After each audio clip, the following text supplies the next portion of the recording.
Hello, AB Calculus world. This is really weird to be talking to my phone, but this is how we are gonna learn, people. So I'm sorry that you can't see my smiling face on this Monday morning, but that's how it's just gonna go. So I'm gonna try to move on and start teaching, and we'll see how this goes. So here we go. Pause it, take notes, do what you gotta do. If you remember, before Corona Gate, I gave you a packet that looked like this, and we did the first page together. On the second page, so we're talking about the area between two curves. I think I assigned this problem for homework, or I said we would start with it on Monday. Either way, you should try it. I will post the answers to it, but I don't have the answers done yet because I don't have my graphing calculator, so it's going to take me a minute. So now we are on page 3. And we're talking about what I call volume of solids of revolution. So first, let me just take a second and explain what the heck that is. So a solid of revolution is, we're going to be finding the volume of these solids. So obviously, solids have surface area. We're not worrying about that. We're going to be finding the volume of them. And these solids are formed by taking a shape. So here's one graph. Let's say we have the curve y equals the square root of x.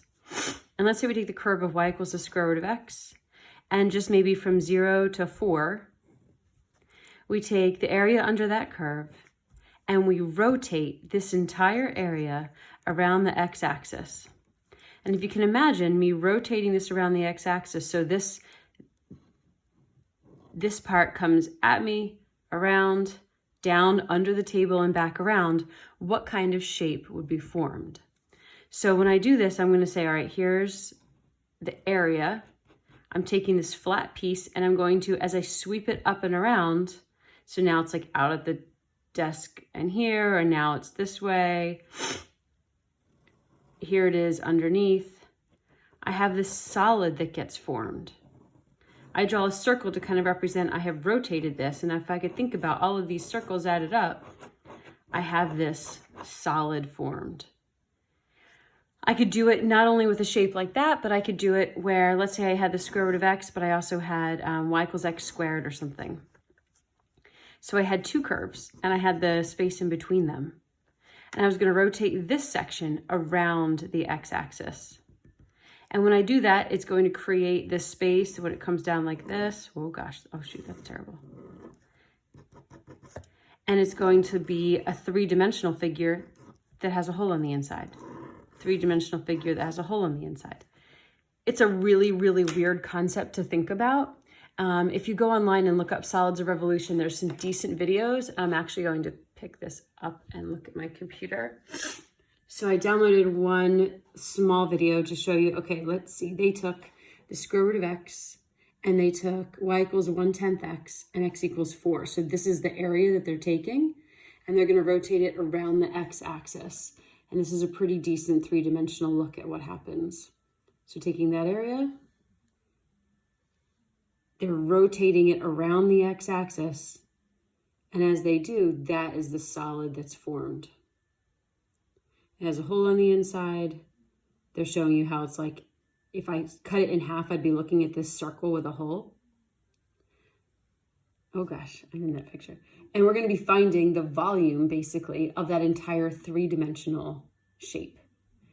So you can look for yourself online. You look up solids of revolution. We're going around the x-axis, and you can find some other pictures just to give yourself a visual of what the heck we're doing. So to find the volume of these things, we're going to use integration. Duh. So integration is really a fancy way of adding up a bunch of stuff.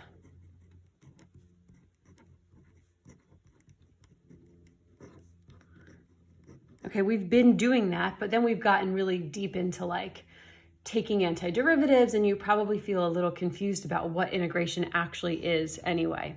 But integration is just adding up a bunch of stuff. So when we take these solids, these areas, and we rotate them around the x-axis to form a solid, we get like these circles.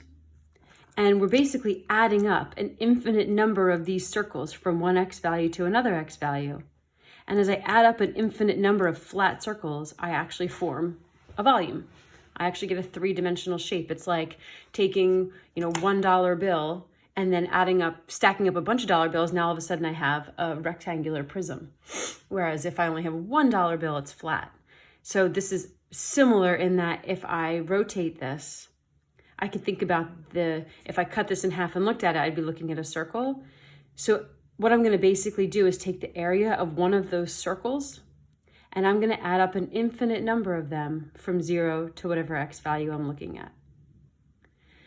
So it's kind of crazy. This is not the easiest lesson to be learning via a video, but here we go. So let's look at your actual notes so we can kind of follow along the same problem. So hopefully I have this so you can see it. All right, so find the volume of the solid formed by revolving the curve y equals e to the x about the x-axis from x equals 2 to x equals 3. So I always advise you draw a picture. So let's draw a picture of y equals e to the x. Looks like this. And they're telling us to go from x equals 2 to x equals 3. So here's 2, here's 3. This is the only space I care about. Don't care about the rest.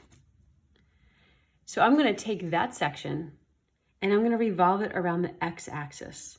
So I'm going to draw, to help me, I'm going to draw the mirror image of this shape on the bottom, just to help me get an idea of what I'm looking at. So I'm a bad drawer, but if I'm taking this area and I'm revolving it around the x-axis, here's the top part as it comes around, here's the bottom part. I have this circular shape happening. I just use these circles to kind of give me an idea of what I'm looking at. And as these circles are stacked up, if I could find the area of one circle and the other and the other and the other and the other and add them all up, I would get this three-dimensional shape. Well, I can't possibly add up the area of each of these circles. It would take me forever because I'm thinking about their thickness as being infinitely small. So I can find the area of one circle, but I can't possibly find the area of all the circles and add them up. So what we are going to do is use a formula. Shift. Oh my God. I'll get better at this as we go, I'm sure. So I'm going to use a formula.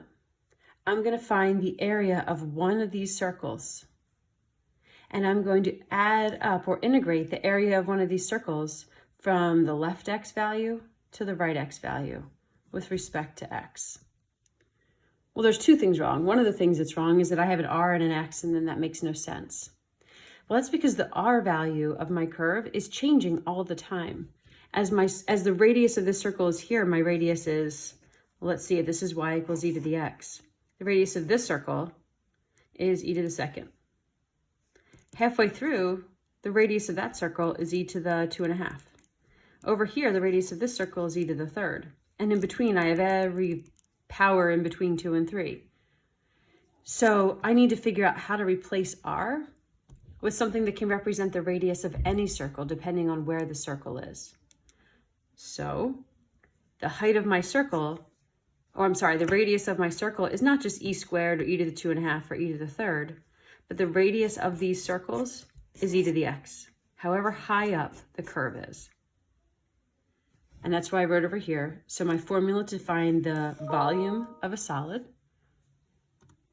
is to take the integral from the left x to the right x of pi r squared with respect to x, where r equals the height of the function. So in this case, I'm going to integrate from 2 to 3 pi times e to the x squared dx. Looks like that. I'm going to put this in my calculator and get an answer. Well, guess what? I forgot to bring my calculator home because I did not take my own advice. So I'm currently trying to download from Texas Instrument a 90-day trial, which you guys can do too if you don't have your calculator at home.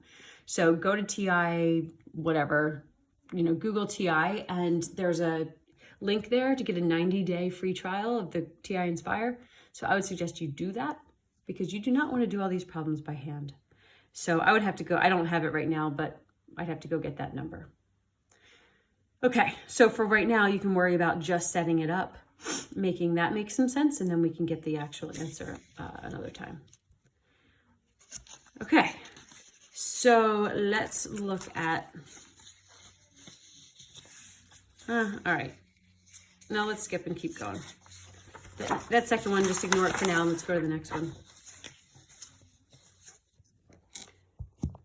Okay, so next problem.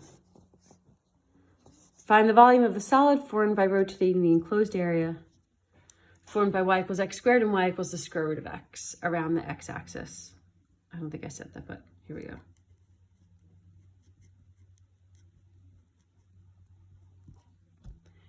Step number 1, graph your curves. So y equals x squared, y equals square root of x. They want me to rotate the enclosed area between them, so I don't worry about anything over here. I don't worry about anything over here. I just worry about this space. I also need to figure out where they cross. The last problem told me I was rotating that area from 2 to 3, x equals 2 to x equals 3. Now I'm going to be going from 0 to whatever this x value is, so I will need to find that point of intersection. Again, you can use your calculator. In this case, they intersect at the point 1, 1. So they're going to intersect when x equals 1. So I know that I'm going to integrate from 0 to 1 the area of the circle formed. But here's something that's a little bit weird.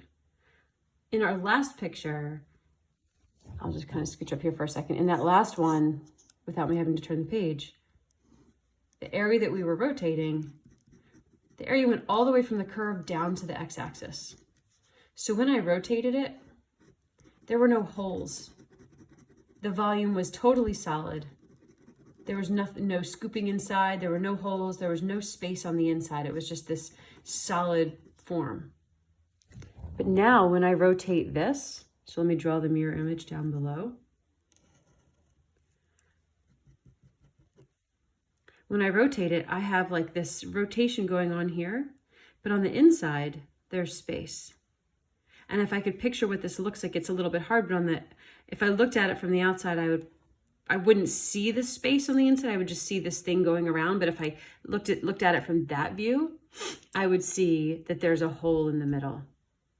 So to deal with that, it's called the washer's method. The reason it's called the washer's method is look at the way this circle looks.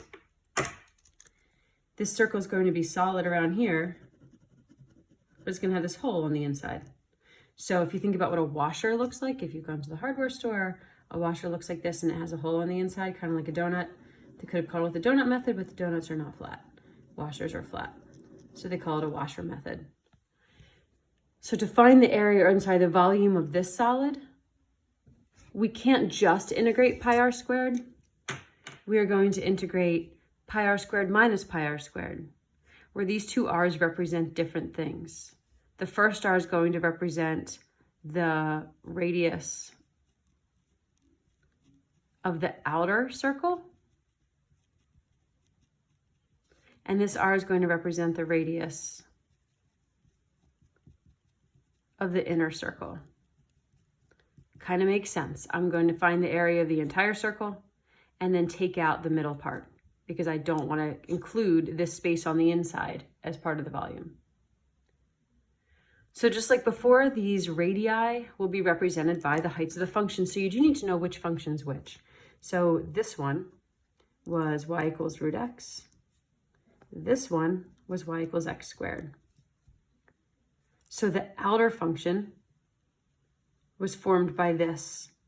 So the radius of the outer circle is y equals root x.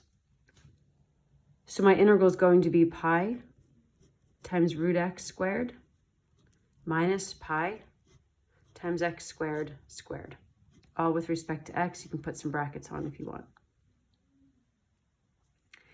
You might want to clean this up a little bit so it's a little easier to put into your calculator. Maybe you want to take, since there's a pi in each, maybe you want to take the pi out to the front, 0 to 1.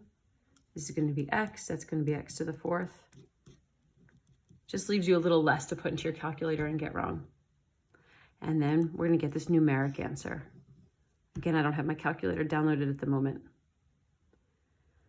So see if that makes sense. Go back and maybe watch the video again. And I'm going to do the second example, but I'm going to pause this and do a second video. Be back in a minute.